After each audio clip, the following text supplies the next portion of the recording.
This is Colorado Conversation, a public affairs presentation. Good morning. It's Colorado Conversation with Melanie. In the studio with me today, I have Dave Johnson. He is a zookeeper right here in Denver and the director for the Katie Adamson Conservation Fund. Good morning, Dave. Good morning, Mel. How you doing? I'm doing excellent, thank you. And I like the Manhattan accent. How you doing? How you doing? I see what you did there. Southern Manhattan. Exactly.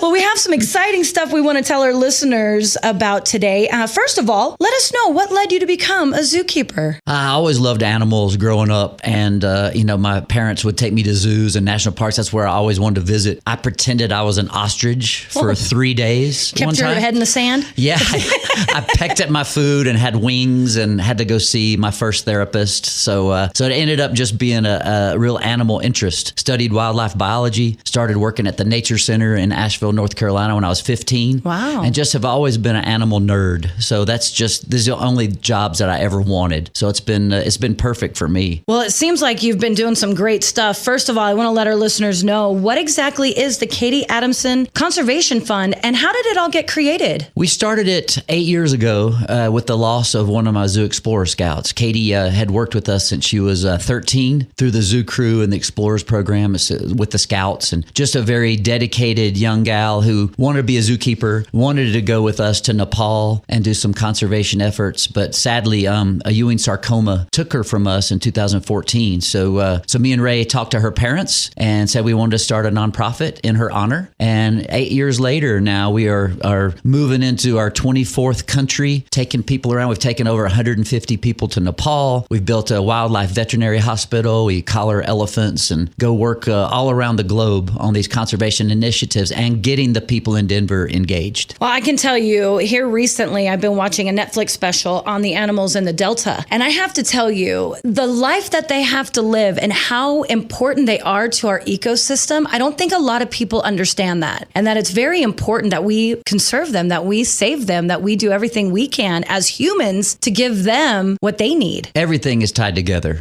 All these animals and what they do in the oceans and the forest, how they interrelate to helping the ecosystem stay healthy. That is tied with our health, not only our mental health, but our physical health and the health of the earth. And if we destroy these species and these environments, we're going to follow. And it's sad because we've got to be able to preserve them for future generations. I'm speaking with Dave Johnson. He's a zookeeper right here in Denver and director for the Katie Adamson Conservation Fund. You can get more info at KACF.eco. I want to drive people to that website because it's probably can give them a lot of information, right? Oh, yeah. All the stuff we're doing and what we've been engaged with. Lots of stuff on there that we update constantly. And tell me some of your proudest accomplishments working around the world with these animals. I think our Nepal work, we started that in 2010, building that wildlife veterinary hospital. We're following that up with an elephant health camp this fall. We'll be there in November. Partnerships, like locally with Pete Kia, getting this car, this electric Nero that we got donated by Pete Kia to drive around. It's got all of our children's book animals wrapped on it. We named it Grover. I love it. So that's been a lot of fun. You can't really be covert out in the community driving Grover around, but it's a lot of fun. And moving forward with the 3 kids books, we got a 4th one coming out and tying that in. And I go do school talks on Tuesdays and Wednesdays. So kind of like wearing a lot of hats, working a couple different jobs here. Well, it seems like people can get in touch with you for several different things. Can they just contact you at the website? Yeah, they can. Go to KACF.eco, and that would be for talking to school children as well. I think that is awesome that you do that. Oh, yeah. We'd look forward to hearing from teachers and getting out and about because things are opening up, Mel. It's getting back to where we can actually do some of these things in person again. Oh, I love that. What do you see for the future of yourself and KACF? Well, I'm going to be retiring from zookeeping next June. So it'll be 25 years here in Denver and I'm going to run with this conservation thing full time. So really looking forward to that and how much I can pour my energy and myself into the fund moving forward. So lots of great community efforts engaged. More trips. We're going to be climbing Kilimanjaro again in November. Ooh. I'm taking people up the mountain. We do beehive fences and release sea turtle hatchlings. And so there's just so much going on. Too much really to talk about here, but lots of great angles for people to become involved with our fund. And that's what makes me really happy. Well, I have to say, definitely community involvement is huge for organizations like this. And to be honest with you, I didn't hear about it until I got in touch with you, Dave. And the Katie Adamson Conservation Fund sounds like something that we all need to kind of be involved in. What is it that you need from the community right now? We'd like some involvement. Come to Katie's Night in December. We're having a live event. We usually have comedians, live music. We have silent and live auctions. So those would be great. Having us out to schools, participating. We're doing a climbing for cloudies. We're doing clouded leopard conservation right now. And we've got a boot project right now with rangers. When we were in South Africa just a couple weeks ago, one of our ranger friends got killed by poachers.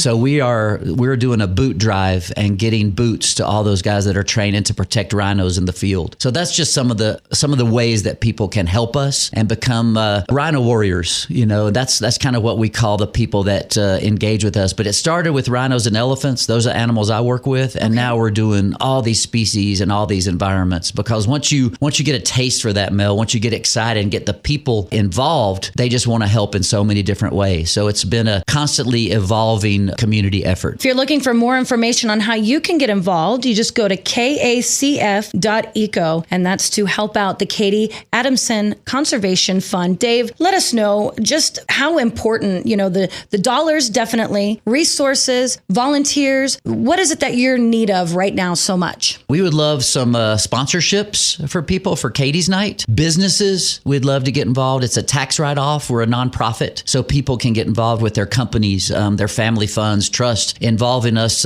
with some of their plans for conservation would be huge. And how we help the local community and schools. We tie in with these kids in Nepal and Tanzania. We play soccer with them. My 76-year-old Friday volunteer, Chuck, he plays in the goal for us. Yeah. And so getting these kids and teachers and schools involved to support us, get us out there with our children's books. It's just going to be a way to keep growing our fund. And you're right, dollars help. Buying books, selling books at your school. We love to sell our conservation books instead of cookies and candy. We want conservation to be at the forefront rather than having our kids get chunky. So play soccer and do conservation instead of eating candy bars. It's definitely so important, that's for sure, especially with our animals in the wild. They just don't get the kind of love that they deserve. And I think that it's important you watch some of these nature films, man, because it really puts a different light into things. I know it has for me. Yeah. And being a zookeeper too, I have a pedestal to preach from. I'm there every day working with these animals, but instead of just being able to see them in Denver at your local city zoo, you can actually help them in the wild and become involved. And I think that just makes people feel so much better about the impact they can have. Dave Johnson, he's a director for Katie Adamson Conservation Fund. Get more info at KACF.eco. Is there anything else you want to let our listeners know, Dave? Hope to see you guys out and about. And look for Grover. Excited,